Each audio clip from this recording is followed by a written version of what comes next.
we're gonna do a Rev video about how game devs are starting to hit their find out stage. Yeah, this looks interesting. It's like basically that their investors are demanding an end to DEI. So game devs are hitting the find out stage. I am interested. So let's chat it. Hey, what's up, guys? Riff here. So today we're going old school with a PNG as I'm traveling and my potato laptop can't handle VTube Studio right now. So we're going to So do it this way for today. So we're going to talk a lot cool. about some recent flops and some updates regarding woke games in the industry, as well as we're going to re-examine the Game Awards and some of the fallout of their Oh, choices for the nominees of this year's Game of the Year. So, nice. let's begin with this right here from That Park Play saying Suicide Squad Kill the Justice League's $100 deluxe edition now on sale for just $5. Oh, dang hell. Chat, remind me if you would please. This game came out in what? February? I think this game came out February, was it? And the deluxe edition, after less than 1 year, is $5. The deluxe edition, that was $100 at launch, is now $5. $5. Because don't forget, Warner Brothers and Rocksteady are also speed running the DLC. They've been trying to throw out as much DLC as they possibly can. I think they've launched 3 DLCs since the game launched. 2 or 3 DLCs. Oh yeah, the game is gone. The game... Okay, so close enough, Leo. Yeah, it's widely believed that they are gonna shut down at the end of the year. When this game came out, there was predictions that this game will not last a year before Rocksteady and Warner Brothers shut down the servers and the game is dead. Then wait, the regular version is still $60, but the deluxe is $5? How does that make sense? NASCAR, I'm thinking they had this DLC, and they're just like, they know that the game is gonna shut down after a year, so they're just throwing this fucking the DLC out as fast as possible and try and make whatever money they can before it gets shut down. Oh, so it's Epic Games is probably running a sale. Kind of like how Steam does a sale, Epic does a sale. It's like how right now Elite Dangerous is full price on Steam, but on Epic it's on sale. Which, bearing in mind, if this number is accurate, that means Elite Dangerous costs more than Suicide Squad Kills the Justice League. A 10-year-old game is more than a 2024 game from a quadruple A studio. Sweet Baby Bomb hits a new low, and that is not a joke. The bomb that this game has been is really just impressive at this point. This is a very heavily invested project here with hundreds of millions of dollars to work with, huge production companies behind it, and obviously successful IPs to work with, and yet this game was an absolute bomb.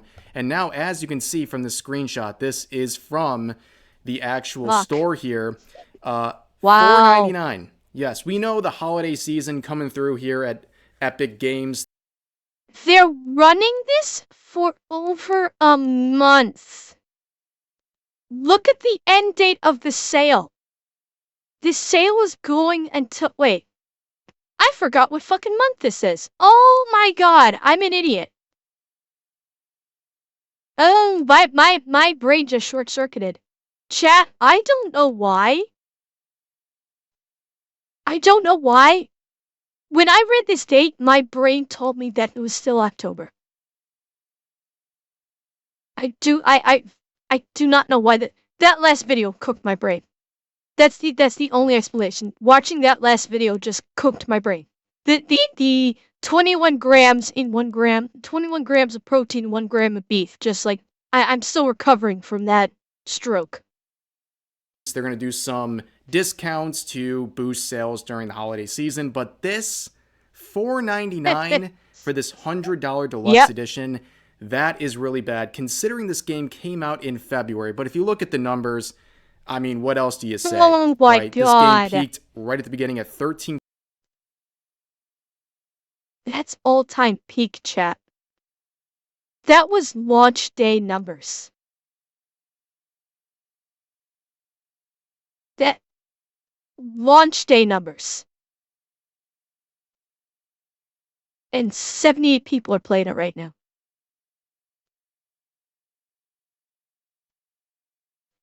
Yeah. I'm honestly surprised it's not shut down already. They're probably going to try and push it for the year so they can at least say it's been out for a year, but it should have been shut down already. Oh yeah, like Dropkick, yeah. The YouTubers that do video game reviews roasted the fuck out of this thing as soon as it launched. They absolutely destroyed it. 1,000 players, which, by the way, a massive disappointment, and over time immediately flatlined. I mean, I'm talking in about 2 months, flatlined to the point now where the current in-game player count of this live service game is 78 players. That is very disappointing. But you know what's not disappointing? The latest drop with Advanced GG right here. So to celebrate Creators Week, we're bringing back some very beloved products, including this ice shaker, this limited edition ice shaker featuring me and my wife, Darling Straub, and our VTuber models right here on the ice shaker, as well as the return of Rev's Rocket Pop, my official flavor jar right there, and it's a holographic edition of it, so if that's something you are interested in, as always, I recommend their flavor jars. They're absolutely delicious, and I will say, based on community reaction, the Rocket Pop is a fan favorite. People really love this flavor, and also the ice shaker, as always. Beautiful art, and also very durable if you want to keep your drinks cool all day. I will put a link to this in the pinned comment. Check it out and the other items I have in my collection, and make sure to use code REV at checkout to save 10% off of your order. Now let's return to the DI Slopfest. Here's another update from Unknown 9 Awakening. So the developer, Reflector Entertainment, has laid off 18% of their staff. That is... Didn't this game come out just a couple of weeks ago? I'm reasonably sure this game came out like maybe 3 weeks ago. Yeah, and they're already laying off 18% of their staff. Fuck. That's not the sign of a success. Like, Hoseki, I don't even know. I don't even know what this game is, honestly. I know it was a huge bomb. I think like, okay, one thing I do know, this right here is not reflective of the in-game graphics. The in-game graphics, the women look butt-ass ugly. This, I guess like CGI cutscene or whatever is not reflective of the game. It was basically false advertising. That's the only thing I know about it. Not too surprising, this is yet another Sweet Baby infested product and studio right here. So the report comes from Games Industry Biz. So they actually used a report from Kotaku, who I know was begrudgingly reporting this, and they're doing it via Blue Sky, where basically every woke journalist is right now. Oh my god. But anyways, what's happening here is that it seems that 18% of the staff has been laid off, and these affected parties include QA, marketing, art and narrative teams, including narrative and game designer Anna Karina Bermudez and brand manager Manu Denouvel. So that's some pretty big news, but not surprising given the fact that this game... And who do these two work for? Yeah? That's my question. This is narrative and game designer and brand manager. Who do they work for? Because I have a suspicion. Is it?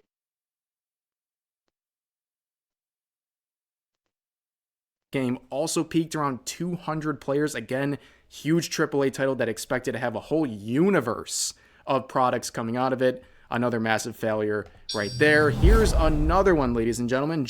Are we finally at the death of DEI? Cheer 100. Well, DJ, it's difficult to say. It would be very easy to say, based on a report like this, that, oh, we're finally we're seeing the death of DEI. Here's the problem.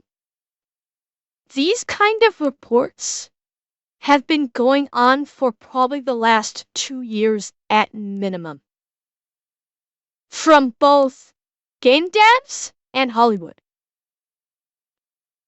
And every time you hear people crowing, it's the death of DEI. The corner is being turned. DEI is going to go away.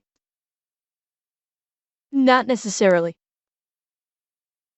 I'm not going to say this is the death of DEI. I would love to. But realistically speaking, we've seen this happen so many times. This is just a if this was happening over and over with the same company over and over again, maybe. But this is happening with all different companies over and over and over again. So that this same thing that's happening is being stretched out over a wide swath, and it's not hitting hard enough. So, do I think this is this is the sign that DEI is die? No, I don't. When we start seeing games and film actually being done again with heart and creativity that does not force feed DEI into it, then I will say that DEI is starting to die. Reports like this about a game company that put out a DEI piece of shit laying off 18% of its workforce, we've seen this 100 times already, and it hasn't stopped it. So no, I don't think this is signaling the death of it, honestly. From a few days ago, and another black eye for Sony. Lego Horizon Adventures debuts to even less Steam players than Concord. Really? That is so funny because that is the new standard, right? Did this big AAA title flop harder than Concord? Yes or no? If no, damn, you're in for some big trouble. And let's look at the numbers. Again, The argument right now is what we're seeing are projects that are coming out of the 2018-2019 era as far as movies. Cheer 100. In theory, yeah. But if investors are finally not wanting it, that's a massive step forward, or am I wrong? Cheer 100. Okay. First, Tycel. The argument falls flat when you hear about all of these movies that are supposedly coming from the 2018-2019 era that flopped, that they're going through massive rewrites. So even if they came out of the 2018-2019 era, they went through massive rewrites that should have overwritten all of that. But they still flopped. Because it's still the same bullshit. As far as investors not wanting it, show me evidence. Because, you know what, we've heard about the phone calls from on the Disney earnings reports calls where investors and like Ubisoft as well saying, what's going on with this and how supposedly investors are not happy. And did we see a change? No, we did not. So even with the investors are demanding an end to DEI, I'll believe that when I see it. Because as of right now, I don't. As much as I would love to believe it, I don't right now. Until I can actually see some tangible evidence. Now, as far as this Lego Horizon Adventures. Number one, I don't know how you can make Lego a DEI initiative. Yeah, well, that's the title of it. That's the title of it here. Maybe he'll get into that though. But I'm kind of curious how Lego Horizon Adventures could fall. How that could be DEI. It's fucking Lego. How could they do that? How could that be DEI? Cheer 100. There is a lot rot needs to removed before thing improve. Cheer 1000. Very true, Durant. Very true. Yeah, like, Alex, you could be right, because you know what? I didn't even know that they did a Lego Horizon game. I had no idea this even existed. So, I feel like this could be a lack of advertising over anything DEI related. This was a fault, this was a failure of the marketing department, I think. Yeah, and this is really two big IPs here combining together to make what? A giant disappointment. So as you can see, the all-time peak, 602 players. And that was right on release. And that is less than Concord, which I believe was just short of 700. And then you can see the next day, down to 432. Yeah, I mean, the numbers go down, but Alex, you made a very excellent point. This is not PS numbers. You are absolutely right. This is not. And this kind of game, Tysol, throw it into suggestions. We won't watch it today. We don't have enough time. But throw it in suggestions. This kind of game, you typically don't play on the computer. I'd say the vast majority of the Lego games are probably played on console, so Alex, you do have an excellent point about that. And of course, you can't calculate those numbers. So the numbers may actually be higher than what we're seeing on Steam. But, like, I never even heard about it. Alex, you said the only advertising you saw is they announced it at a PS show and that's it. So...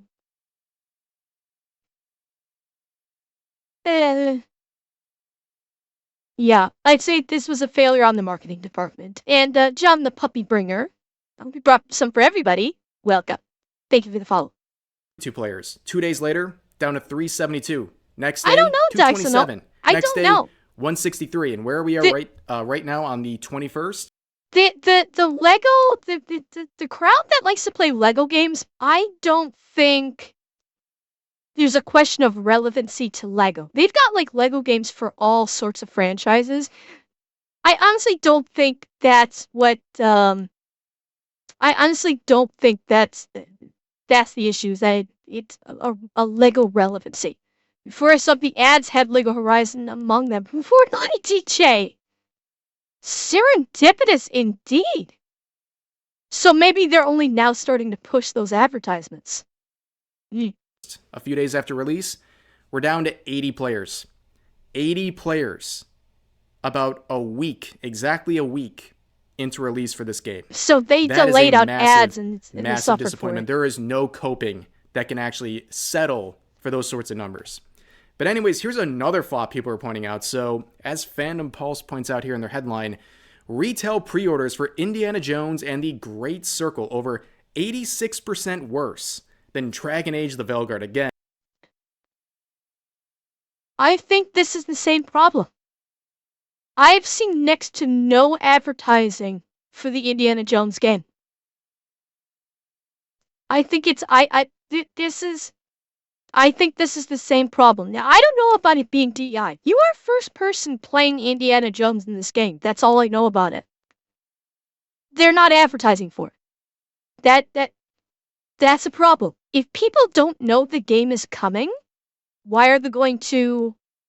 And yeah, the bad PR, yeah, the PR from and the reception of the last movie undoubtedly is hurting this. Because people saw what a shit show the last movie is, and they're thinking, well, why was the game going to be any better? And thank you, anonymous gifter. Thank you for the gifted sub. It didn't, Brevin? Okay. So, yeah, and Andrea, that's why I suspected. I didn't think this was a DEI issue. Didn't feel like it. It's just a bad game, and it's not being advertised. And Indiana Jones has still left a bad taste in a lot of people's mouths from Disney. and another standard that's been created. Did it flop harder than Dragon Age the Veilguard? So you can see this is a game that a lot of people are already confused about because of the pure simple fact of the timing, right? Like the timing makes no sense. Why is this game coming out now of all the time? Yeah. And people go, well, you know what? Out of the Indiana Jones projects here, I mean, the latest Cheer 100 can't find the strength to care about new AAA games. Same, Dra. Same. Why do you think my favorite game right now is a 10-year-old space sim? Because nothing coming out now is worth it. film from 2023, massive box office flop. But is it really woke? What's going on? Well, this game in particular has a bit of a woke trail to follow here. So as this account points out, Okay. this is what happens when you develop a game after the disastrous box office of the latest movie in the franchise, announce a game that should have been developed 15 years ago, remember Uncharted? You center your marketing campaign on the game being adapted for modern audiences. Get woke, Fuck. go broke. Now that phrase... Yeah, like, the marketing department across the board needs to get rid of this fucking phrase. Stop advertising anything as being for modern audiences. That is literally code now for you do not want to play this game. This game is going to be shit. Cheer 1000 My favorite game began over 10 years ago, but it's had regular updates since then. Final Fantasy XIV. Thank you, Leo, for 1,000 biddies. And yeah, that's exactly my point, is people like the games that have come out years ago. And nothing that's been made probably within the very few games within the last 10 years. Some, but very few, are any good. There was a Firefly MMO? I didn't even know about that. I did not even know about that. For the modern audiences is a death mark. Anytime that is associated with your project, it's going to be terrible. Good night, young and people wolf. are going to be very turned off to the game. And you can see Oh my sweet fucking lord. What the actual fuckity fuck am I looking at right now? Holy shit.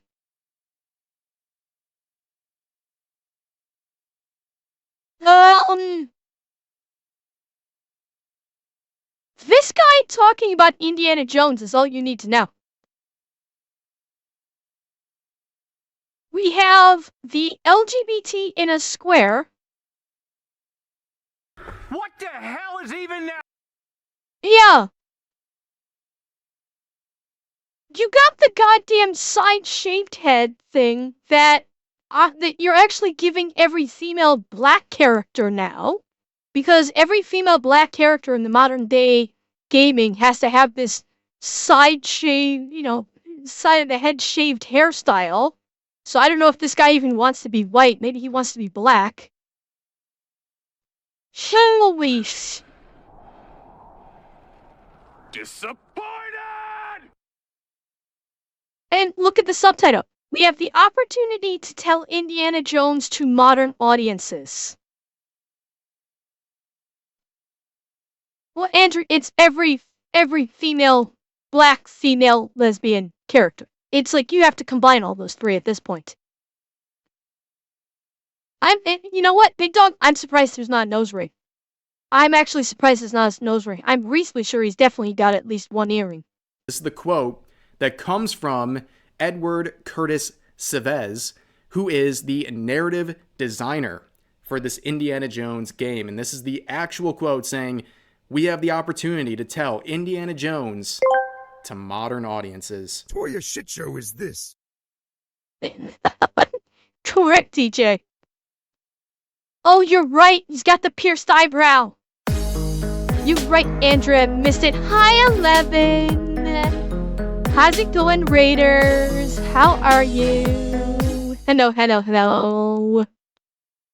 Hi. How was stream? How was your stream, guys? Did you have fun? Unfortunately, you came in on suck my lifetime. We're looking at DEI in video games, so very silly. Silly is good. Silly is always good. I'm glad you had a good stream. Hope you have a fun time here, even though we're on kind of a topic that has me both depressed and raging at the same time. But that's okay. Buckle up. Yep. Go woke, go broke, I guess is the appropriate phrase. Sometimes cringe. You're when right, people say Alex. that, but, You're like, right. what else do you say about all these? Wait. Alex? More to the point. Is this a trans man? Given all this, I wonder if this is a trans man. Because it very well could be.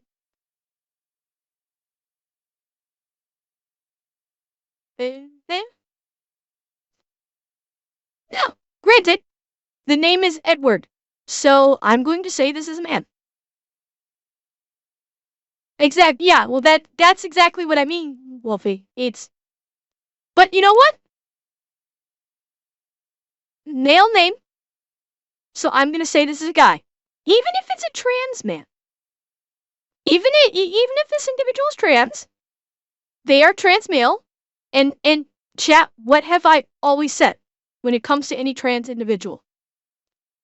If you want to present yourself as male, I consider you a male.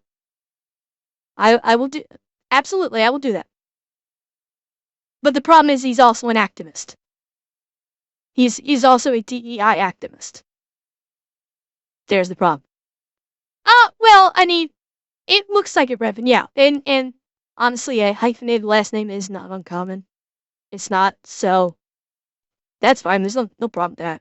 Products in the year 2024 and really the last couple of years. I mean, it's just the reality of the situation. And that is something that people are starting to point out. So as Mark Kern points out here, investors are now... No, Alex, in the last name. See, there's an actual hyphen in the last name. The underscore is between the first and last name, but the last name is a hyphenated last name. People are starting to point out. So as Mark Kern points out here, investors are now warning companies about DEI. There is some official letters going out warning companies that if they invest in DEI, they are not interested. They don't want to invest because it is a risk to their investment if their company, their investment. Let's see. An open letter representing investors controlling $16 billion in assets, including 38 state financial officers, are warning companies to abandon harmful DEI policies. Dozens of financial advisors warn corporate America that DEI initiatives are a liability. Investment is in any way associated with DEI. Here's the actual letterhead here from the Alliance. Yeah, Riga, that underscore between the first and last name was just basically because because whatever company was doing that interview or presenting that video has like a techie theme. It was supposed to look like, IRC, where a space is represented by an underscore. That's basically what that is. It was just a style choice. Alliance Defending Freedom. So they're talking about post-election investor statements. And coming off of the U.S. presidential election, it seems there is a turning of the cultures here, and people are turning even harder on DEI. It's been a work in progress for years now. People have been growing increasingly fed up with DEI. Hang on a second. I need to...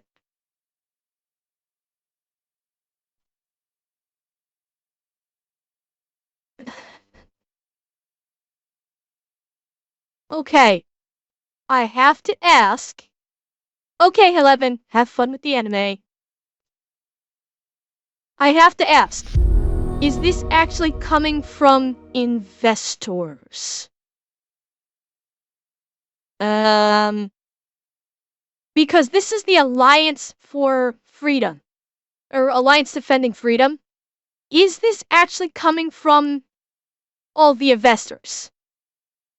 Yeah. This may be from some of them, and they're trying to rally up support from the rest. I have my doubts that this statement right here is representative of this coalition of 38 financial officers from 28 states. I have my doubts. Especially because when you title something like this, the Alliance Defending Freedom, that doesn't sound quite legit to me. Maybe it is. It may very well be, but my gut instinct is that this is not representative of everyone. It's an attempt to get the others to jump on board. This may be a few, and they're trying to encourage the rest to jump on board. That's my gut. Been a work in progress for DEI is the second coming of Zeus. Where is my axe? Oh, and excuse me. And by the way, John, thank you for the tier 1. Thank you very much. Cheer 100 Ember, the link I provided to you in. Remember, you can't use the numerical symbols like that, Tysel.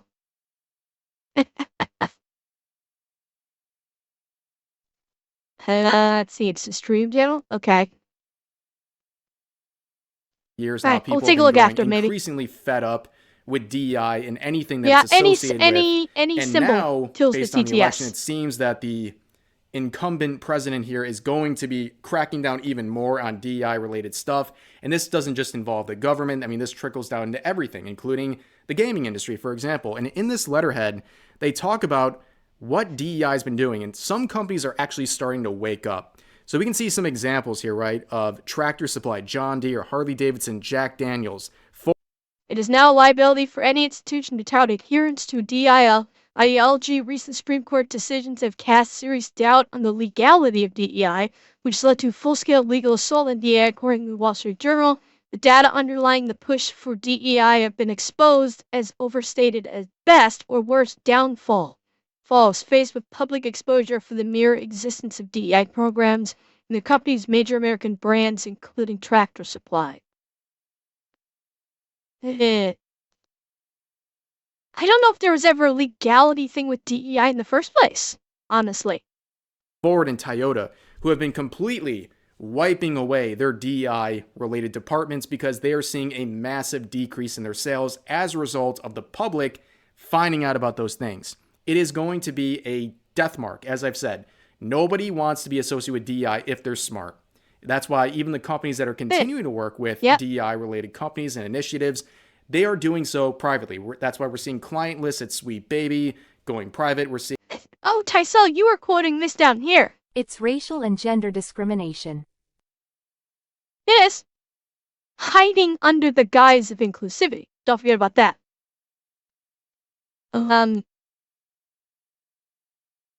You're like, I don't think there was ever any legality to DEI in the first place. I mean, yes, it's like, DEI is basically, and I've said this before, DEI is the modern equivalent of, oh fuck, what was it? Affirmative action. DEI is the modern version of affirmative action, and while yes, there is some legal issues behind that if companies do hire based upon DEI mandates. Yes, there could be legal issues there. But we're not simply just looking at that. We are looking at, the grand scope of not just the hiring practices, but the forcibly injecting these ideologies into everything. And that is, I think, a legal gray area, I'm going to say. So while it's probably being challenged in terms of hiring practices, as it should be.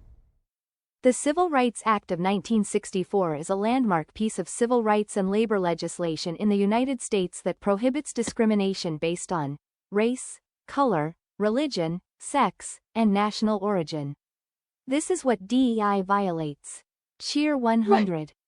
And, as I said, using it in hiring practices, yes, that can be challenged legally, and 100% should be. But here's the thing. DEI has evolved. It has evolved beyond hiring practices.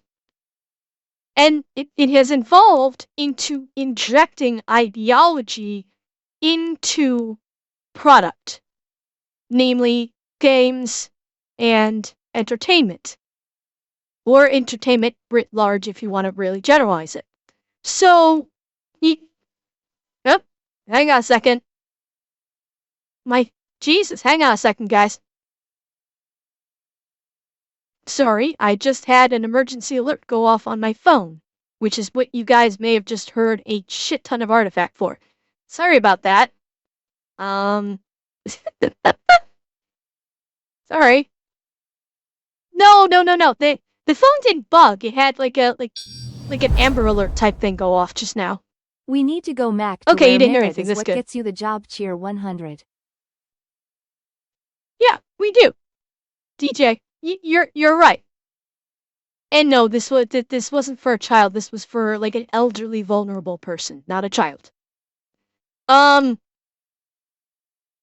this is like DEI started off as hiring.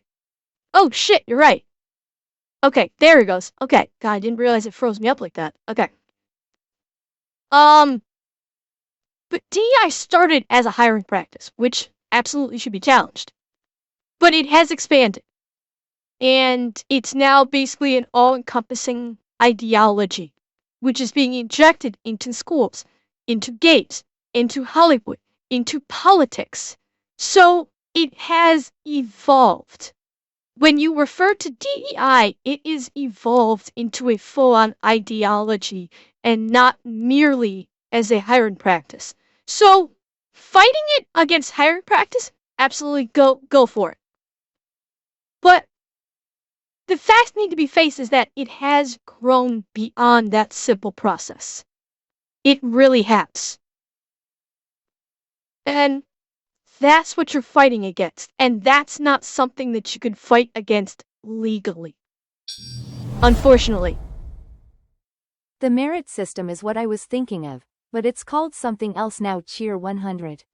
The merit system has gone away. The merit system hasn't been a thing for a long time now. You no longer get hired or get promotions based upon merit. That went away a long time ago. What they're Cheer 100. You're speaking of BRIDGE, where it gets injected in all of this. But it doesn't change that it still violates the civil rights because even board members fall under this too. No, Tyson, no, I understand that. That's what I'm saying. If you're talking about hiring or promotions, yes, it does violate civil rights under that. You can make that argument and you can take that to court. What I'm saying is it goes beyond that where it's going to injecting influence into how decisions are made of how they're going to teach children, create game, do entertainment, how they're going to affect social programs. Things like that, which is more of a gray area, legally speaking. Higher practices and promotions and things like that, yes, that can be a legal issue where you can bring that to court as a violation of civil rights. The rest of it, though, is not yet a legal issue because it's a decision of how to direct education, how to do, yeah. I know, Tyson. I know. It's bridge, it's DI, it's all the same fucking thing. I know this. But it is not no, it's not. Okay, yeah, the teachers one, yes, where they're teaching in schools. That it can be. That it can be. But outside of the schools, what I'm talking about, it's not a legal issue. By a legal standpoint, putting it into games, putting it into Hollywood, And politicians directing social programs, utilizing that as the That's guide, like is not a saying legal that certain issue. people aren't as smart, so they should be passed in grades, yet they aren't learning anything. Sheer 100. Yeah, I know, TJ. Like the education part, yes, that I'll agree with the education part. But the other part, no, it's not legal. You cannot take a company to court because they put a DEI ideology into a game. It's not going to work. That suit will die immediately. You're not going to be able. It's not going to go anywhere. Same thing if Hollywood makes a movie, and if the government decides we're going to direct our social programs to people in the realm of the DEI targeted, you're going to be very hard pressed to try and take them to court too. The only way you could fight that is by voting. So that is what I'm saying in terms of DEI having been evolving beyond hiring practices and teaching, like the critical race theory teachings in school. That's what I'm talking about. It has evolved past that. So that's what I'm trying to say. Seeing all the related woke consulting firms going even more underground because they know if they are discovered, if their connections are discovered, everything associated with that DEI related initiative is going to suffer some kind of financial consequence. Now, let's move back to the Game Awards. So I have to give a little bit of an update on this. So I talked about this a few days. Okay. Now, Andrea, what you're talking about is different. That's a different angle to take. Cheer 100. So, what you're pointing at is the arts. And where did they learn of this stuff? In educational institutes, acting schools, medical schools, and law schools. Possibly, Tysel. It's possible. But you know what? We're harping on this way too much. I'm putting a pin in this. We are harping on this way too much. It's taken up way too much time. I'm kiboshing this right now. We're gonna stop this. We're gonna stop this discussion on this particular aspect of it because we've gone on way too long. We're moving on. Few days ago, and as I already said earlier in the video, I've been traveling. I recorded this about 2 days before I traveled. The Game Awards related video I released a few days ago, and the one thing I was saying in that video is that because of the jury list, which included all of the woke heads of the industry, including IGN, The Verge, some other unrelated parties like the LA Times, all these crazy parties that are known for being woke, they're the jury who controls 90% of the vote for categories like Game of the Year. And I said they will likely exercise their power to promote a game like Dragon Age The Veilguard. Now, it turns out, your boy Rev, I was wrong. I was humbled. I was humiliated. What? Veilguard was not a part of that list. Once the nominee list came out, you can see Game of the Year nominees here. You got Astrobot. Oh, shit! Okay. Astrobot. What the hell is Boatero? Does anybody know what this is? I've never heard of this game.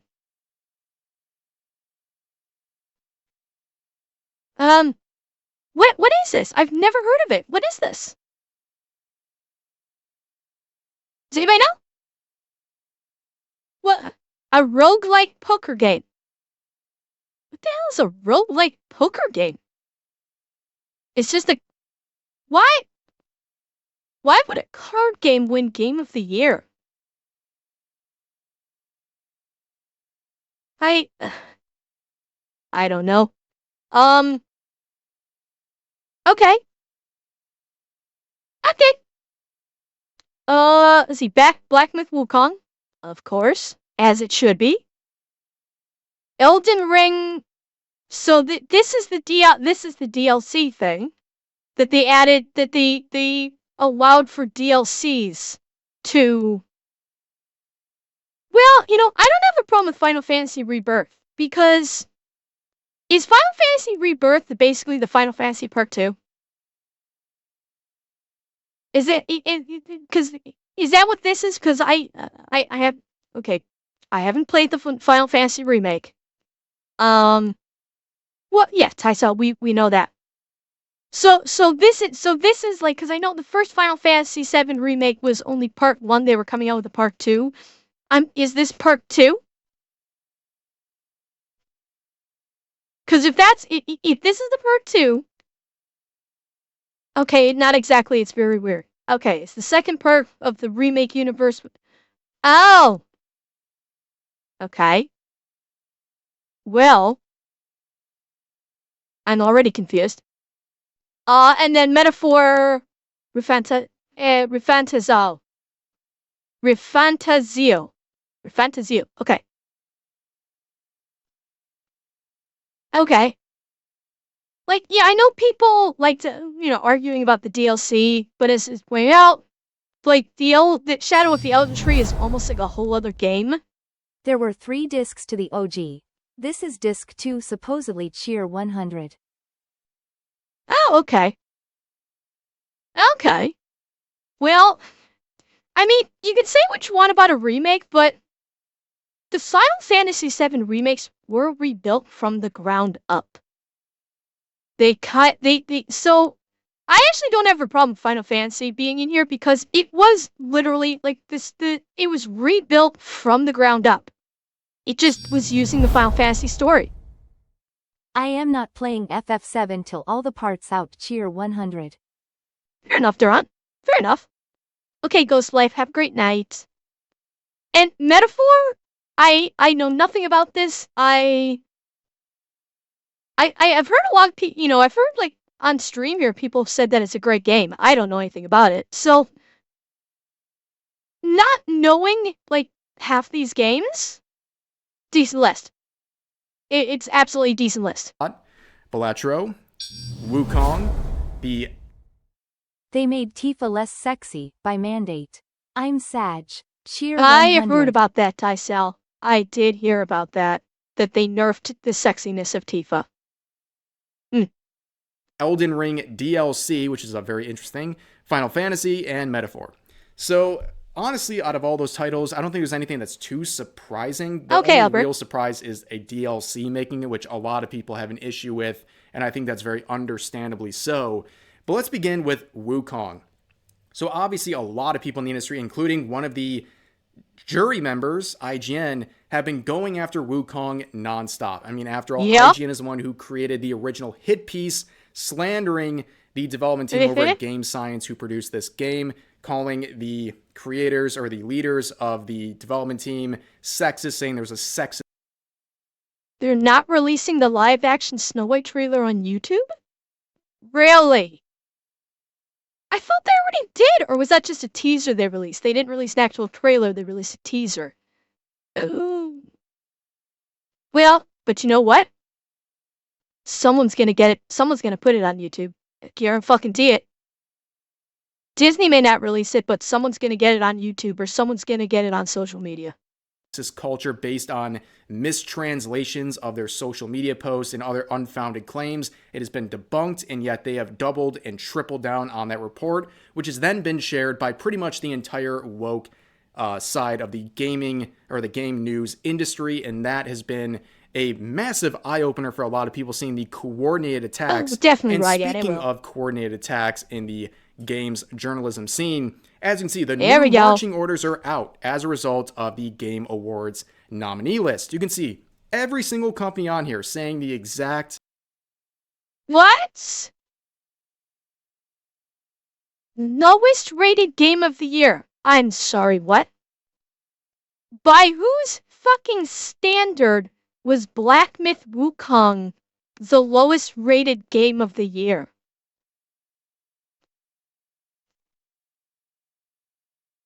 Why, your dumbass companies? It's not just IGN. IGN, Game Rant, It's a Game, Polygon, Comic Book, Games Radar, Kotaku, big shock. Yeah, they're only rated low by you. The fans exploded it through the roof. So, yeah, not just IGN, like, the game journalists are starting to realize they're probably not. They're so fucking delusional they probably don't know. They're worthless. Games journalists are worthless, except games journalists are now lolcows. Flat out, games journalists have become lolcows. That's all they're good for. That's all James can't talk anymore. That's all games journalists are good for now, is to be lolcows. They serve no purpose otherwise anymore. They don't. Their only reason for existence is to make fun of them. Which it's a lot of fun doing, but that's their only purpose now. Oh, comicbook.com probably expands well beyond comic books. Same thing. Every headline attacking Black Myth Wukong. Let's read a few of them. This one going, the Game Award nominees' lowest ever rated title for Game of the Year in Black Myth Wukong. The next one, Black Myth Wukong's Game of the Year nomination sticks out like a sore thumb. The next one from The Gamer. Black Myth Wukong is the Game Awards lowest ever rated Game of the Year nominee. So at this point, I think you understand what they're driving at here. They're trying to basically say that this game is a massive disappointment in terms of its nomination for Game of the Year. It was so low rated. Well, who rated it low? Yeah. These journalists. So they are doubling down on their low ratings for Black Myth Wukong. Exactly what I said. And Vishrock, I've already said it.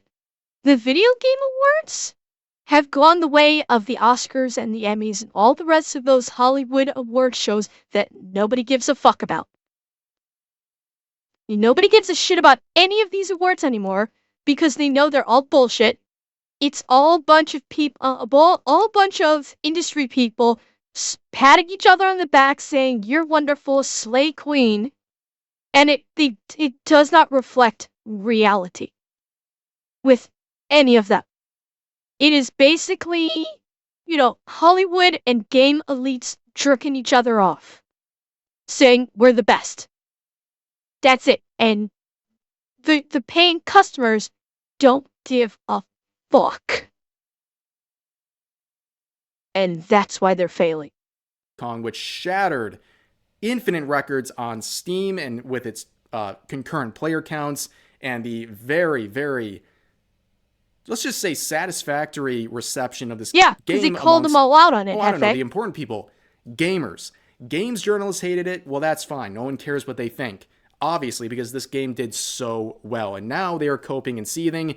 And there's also, as I pointed out, something missing from this nomination list, and that was Dragon Age the Veilguard. Like I said, I'm actually surprised, and a lot of people go, wait a second. Are the Game Awards based now? Are they saying that they're anti-woke? Absolutely not. I think this is a sign that putting pressure on these companies and these award shows and what have you actually works, and that is proof. Because I think if this went unchecked, if that jury list was not pointed out, which they eventually deleted and hid from the public, but it was too late, I think they would have nominated Dragon Age the Veilguard for Game of the Year. But because of the pressure on social media, I mean, there was a lot of pressure. Like, their posts were... I'm going to be honest, I'm surprised that pressure made them cave. I thought for sure that they were just going to double down on it and just go full tilt. But the fact that they actually caved to pressure, it's interesting. We're getting ratioed on their official account.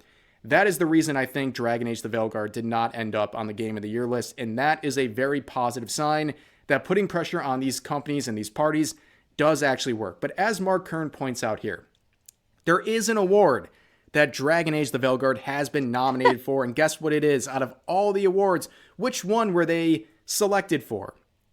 Innovation in accessibility. Chef's kiss. You know what? If they weren't being serious, I think this would be a really funny burn on this game, because basically the only thing that they're good at is being diverse and having accessibility.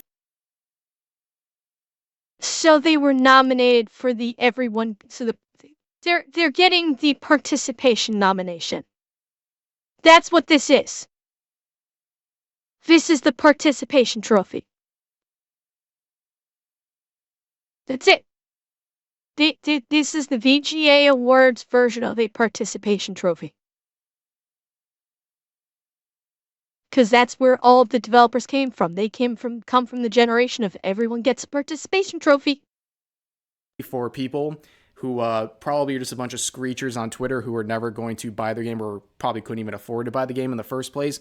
But anyways, I digress. It seems, though, that some people, those at Polygon, for example, are very upset about this Game of the Year nomination list and the fact that Veilguard was not on it, as they say. There was one big snub in the Game Awards nominations. Dragon Age the Veilguard, a game engineered to succeed at the Game Awards, did not. So what does that tell you? It tells you it's a bad game. It's not just woke. You know, some games can have woke elements and do really well. Baldur's Gate 3, the character creation process, considered by many to be very woke, but the game itself, very good. Oh, no. And the wokeness ends at the character creation process. Everything beyond that is focusing on good gameplay and entertainment. Unfortunately for Veilguard, it doesn't end at character creation. It goes into the actual game itself. I mean, literally pulling a bard, characters doing push-ups because they're misgendering each other. It's ridiculous. There's infinite examples. Wait, fucking wait. I need to hear that again.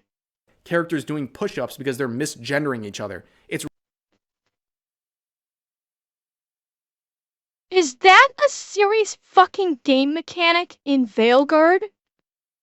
That you have to do push-ups if you misgender someone?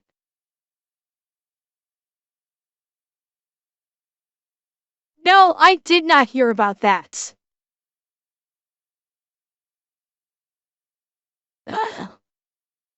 No wonder it failed, and it deserved to fail. It's ridiculous. There's infinite examples of stuff like that being injected into the game, and no one likes it. Nobody likes it, and the numbers based on the game are very clear. However, just because Polygon's upset here, there seems to be a lot of journalists turning on Dragon Age the Veilguard because they really have no choice at this point based on the very disappointing numbers of this game. So here's some actual reports from the game. I don't remember seeing that. I don't even remember us watching that on stream.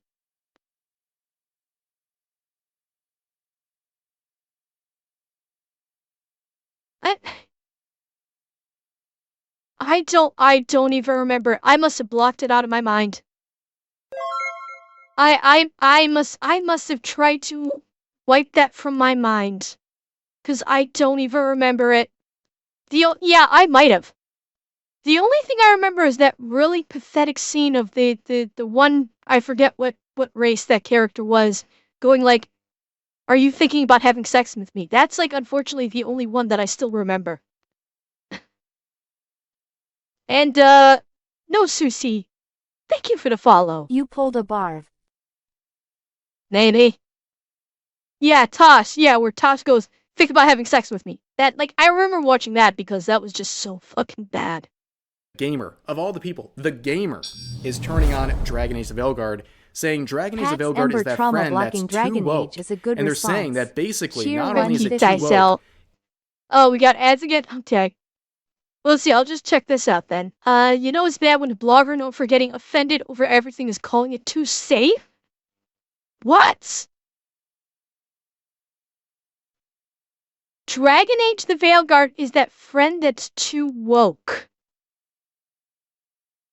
Wow. And this person apparently gets offended by everything. That's bad.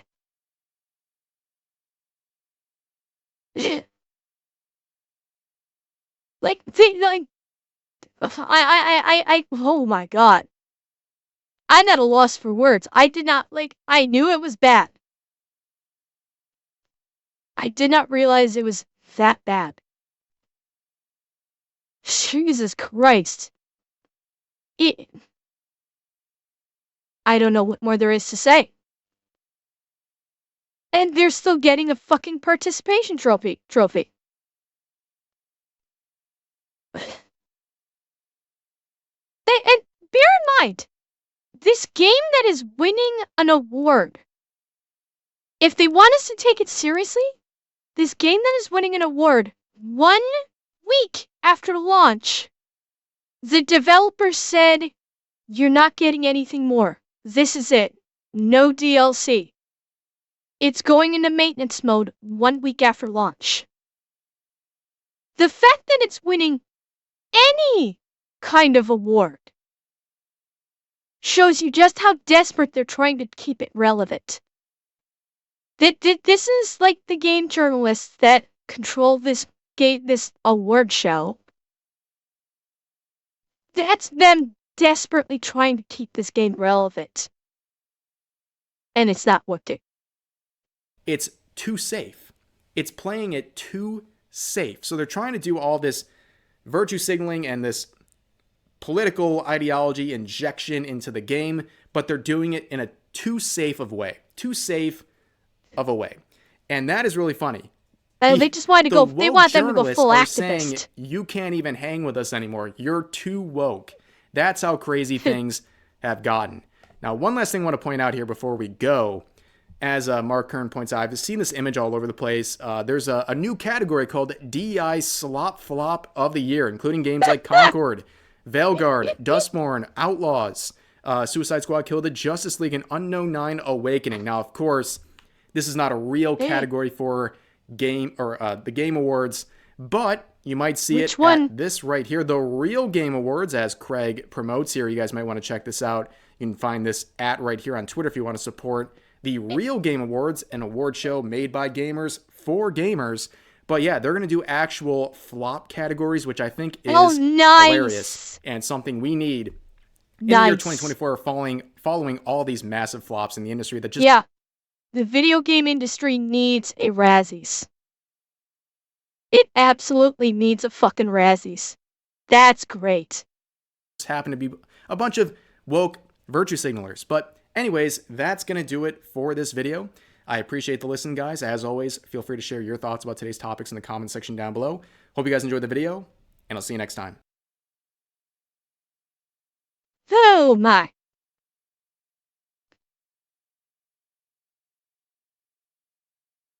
Now, that was something, wasn't it, Jack? I think we went slightly overboard on that one. A little bit.